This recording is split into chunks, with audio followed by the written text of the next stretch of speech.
चलो आज एक नई कहानी शुरू करते हैं। एक सुबह की बात है। रामपुर गांव एक ऐसा गांव था जहां भूत आते जाते रहते थे। रामपुर गांव के जंगल में भूत दिखाई देने की खबर लेकर गांव का हरी अपने घर गया ताकि अपने लोगों को सतर्क कर सके। अरे क्या तुम्हें पता है, गांव में फिर से एक भूत आया है जो सिर्फ बच्चों को सलाद की तरह खा जाता है। चिंटू से कहना कि वह ज्यादा बाहर मत घूमे।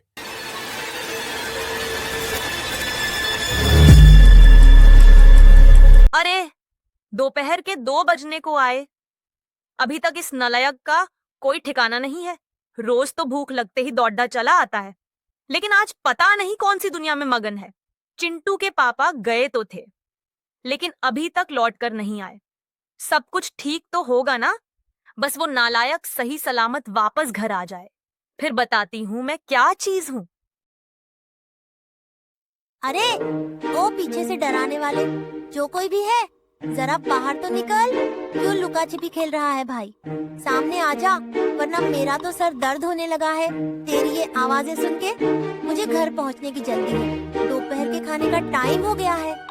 अगर और देर हुई ना, यकीन मान भाई, तेरे डर से ज्यादा खतरनाक मम्मी का वो बैलन है, हड्डी पसली एक हो जाएगी मेरी।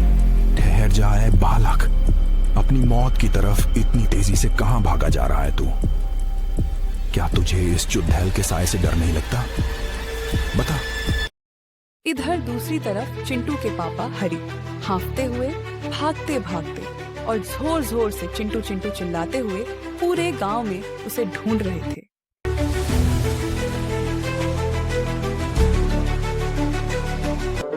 ओ चादर वाली, एक बात बता, ये तेरे गले में खिच खिच जैसी आवाज क्यों निकल रही है रे?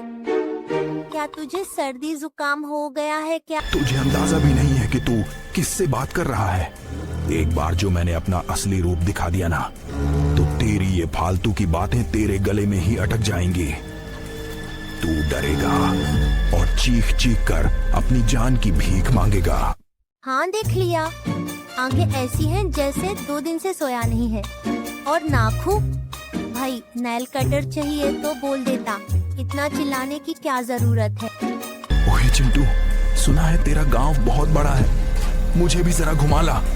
पर सुन, मैं थक गया हूँ, मुझे अपनी साइकिल के पीछे बैठा कर ले चल।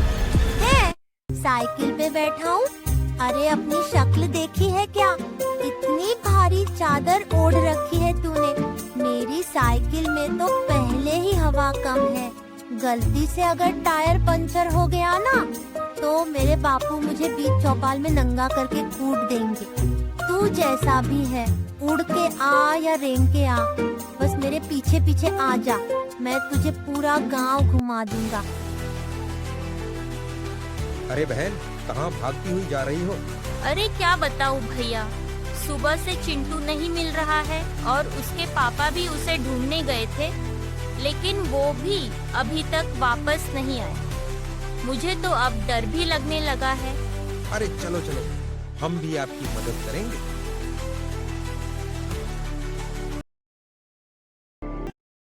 ओ चादर वाली, मुझे लगा तू सिर्फ गद्दी है, पर तू तो आलसी भी निकली रे। इतनी धीरे कौन उड़ता है भाई?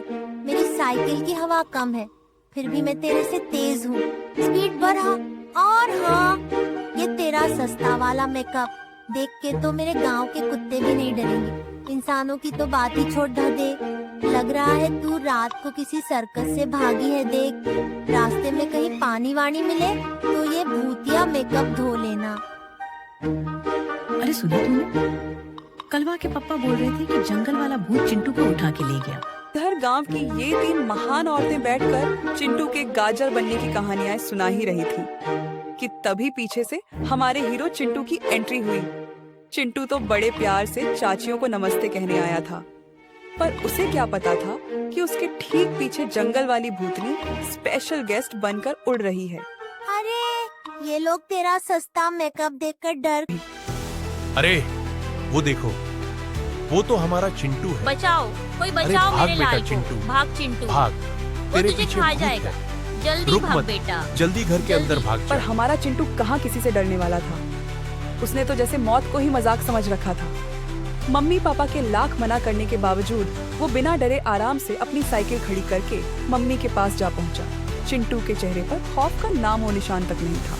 उसने तो साबित कर दिया कि जब मम्मी के बेलन का डर साथ हो तो दुनिया का बड़े से बड़ा भूत भी उसके सामने बच्चा नजर आता है। ये मुझे जंगल में खा जाने की धमकी दे रही थी। झूठ क्यों बोल रहा है रे? मैं इसे क्या खाऊंगी? ये उल्टा मुझे ही डरा धमका कर यहाँ तक ले आया है। अरे सच में क्या बेटा, मैं तो तुझे अब तक गधा समझती थी, लेकिन तू तो असली शेर निकला। तूने तो भूतनी को भी अपनी उंगलियों पे नचा दिया। अरे वो सब तो ठीक है, लेकिन ये भूतनी यहाँ गांव में क्या कर रही है? कहीं ये हमारे गांव वालों के लिए कोई खतरा तो नहीं बन जाएगी ना? ये खटारा भूतनी भला हमारे गांव के लिए क्या खतरा बनेगी? अभी ही इसे ले जाकर अपने खेत के बीचों बीच स्केरक्रो बना के टांग देंगी। हाँ, अब लग रही है ना तू एकदम असली खेत की रानी। देख, तेरे इस डरावने थोपटे को देखकर एक भी कौवा खेत के पास फटकने की हिम्मत नहीं कर रहा। फ्री में चौकीदारी भी हो गई और तुझे रहने के लिए खुला मैदान भी मिल गया। खुश है ना? अरे बेटा, तू इसे ऐसे क्यों बोल रहा है? उसे गुस्सा आ गया तो? मेरा गुस्सा तो तुम्हें एपिसोड नंबर 2 में दिखेगा।